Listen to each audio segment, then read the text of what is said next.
नहीं किया है। दोनों तरफ सीट शेयरिंग पर बात लगातार चल रही है और दावा है कि जल्दी ही सीटों पर समझौता हो जाएगा। ने जो सीटें जीती हैं, भारतीय जनता पार्टी ने जो सीटें जीती हैं, वो उनकी अमानत है। हाँ, बीजेपी में बिहार में एक को टिकट बांटा, जरा नाम बताइएगा। आ जाएगा, जब तय हो जाएगा तो आपके जानकारी में सबसे पहले। लोकसभा चुनाव की तारीखों का ऐलान भले ही ना हुआ हो, बिहार में सबसे ज्यादा सियासी हलचल देखने को मिल रही है, वो भी कई महीनों से। लोकसभा चुनाव को लेकर करीब 1 साल से बिहार देश की राजनीति के केंद्र में है, लेकिन अब तक दोनों ही गठबंधनों की तरफ से उम्मीदवारों के नाम का ऐलान नहीं हुआ। बीजेपी ने 195 उम्मीदवारों की पहली लिस्ट जारी की, लेकिन उसमें बिहार के किसी कैंडिडेट का नाम शामिल नहीं था।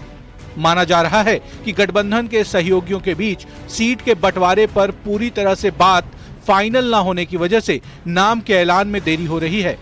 हालांकि जेडीयू के राज्यसभा सांसद संजय झा ने कहा कि बहुत जल्दी सीटों का ऐलान हो जाएगा, इसमें कहीं कोई पेच नहीं है।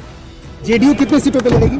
आ जाएगा, जब तय हो जाएगा तो आपके जानकारी में सबसे पहले। सीटिंग जितनी थी उससे कम का तो सवाल नहीं है। कहा ना कि सारी जानकारी जब हम लोग बैठेंगे सारा डिटेल दे देंगे। एनडीए में कहीं कोई सीटों को लेकर एनडीए की तरह ही इंडी अलायंस का भी दावा है। नेता प्रतिपक्ष तेजस्वी यादव का कहना है कि एनडीए से पहले वो लोग सीटों का ऐलान कर देंगे।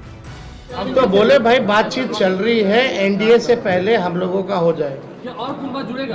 लेकिन आप देखिएगा जो लिस्ट भाजपा का निकला, बिहार का तो किसी का नहीं निकला। कल सुप्रीम कोर्ट ने हाँ, बीजेपी में बिहार में एक को टिकट बांटा, जरा नाम बताइएगा।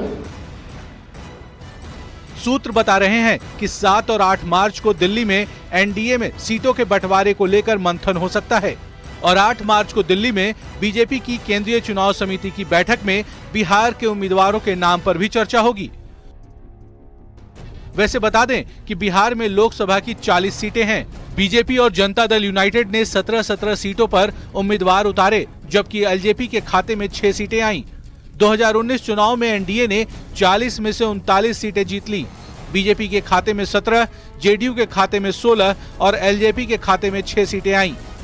तब के महागठबंधन को सिर्फ 1 सीट पर जीत मिली, जो कि कांग्रेस के खाते में गई। 2024 में एनडीए 40 सीटें जीतने का दावा कर रहा है, जबकि इंडी अलायंस का दावा है कि वो चौंकाने वाला रिजल्ट देखेंगे। एनडीए में पिछली बार से ज्यादा पार्टियां शामिल हैं, वहीं इंडी अलायंस की तस्वीर भी थोड़ी बदली सी है। अब देखना ये होगा कि किस फॉर्मूले पर और कब तक बिहार में लोकसभा की सीटों का बंटवारा हो पाता है। न्यूज 18 के लिए पटना से आनंद अमृतराज और रवि एस नारायण के साथ bureau report. Patna smart city की तरफ से एक बार फिर से पब्लिक एड्रेस सिस्टम के जरिए नया प्रयोग चर्चा का विषय बना हुआ है और लोग इसकी उपयोगिता भी समझने लगे। इस बार लोकसभा चुनाव को देखते हुए पब्लिक एड्रेस सिस्टम में जिंगल फिट कर दिया है और कुल 51 जगहों पर जिंगल के माध्यम से वोटर्स को जागरूक किया जा रहा है। पटना स्मार्ट सिटी के अधिकारी भी मानते हैं कि इस सिस्टम के जरिए चलाए जा रहे अभियान से वोटिंग प्रतिशत में काफी इजाफा होगा। पटना के गोलघर चौराहे के पास जायजा लिया न्यूज 18 संवाददाता रजनीश कुमार ने।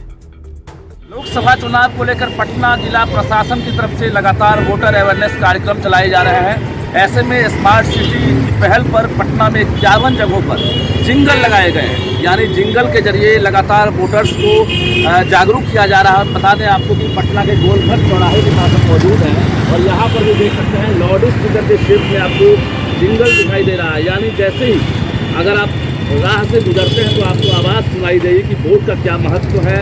फीडबैक अच्छा मिल रहा है और इससे क्या हो रहा है कि लोगों में अवेयरनेस आ रहा है और जाते आते सुनने के साथ साथ उनमें अवेयरनेस आ रहा है। इसको हम लोग ऐसे कनेक्ट करेंगे तो अभी आवाज़ आएगा। फिर हेलो हेलो सर, हाँ हेलो, आवाज़ सुन सकते हैं आप। ये इंटीग्रेटेड कमांड कंट्रोल सेंटर से जी आवाज़ आ रही है मेरी।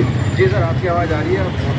हाँ, मैं गोल घर पे हूँ, आप देख रहे हैं। बहुत ज़्यादा हो गया था कि डेंगू जो है वो लगातार लोगों को हो रहा है, तो लोगों को जागरूक करने के लिए भी इसके ज़रिए पीए सिस्टम के ज़रिए और इमरजेंसी हमारा जो वीएमडी है उसके ज़रिए हम लोगों को लगातार जागरूक कर रहे थे कि उनको क्या क्या एहतियात बरतने चाहिए। इसके अलावा अगर कहीं ट्रैफिक रूट का डाइवर्जन होता है हम उसकी जानकारी भी देते हैं, या कोई ऐसा कोई विशेष कार्यक्रम पूरे हो रहा है हम उसकी भी जानकारी देते हैं।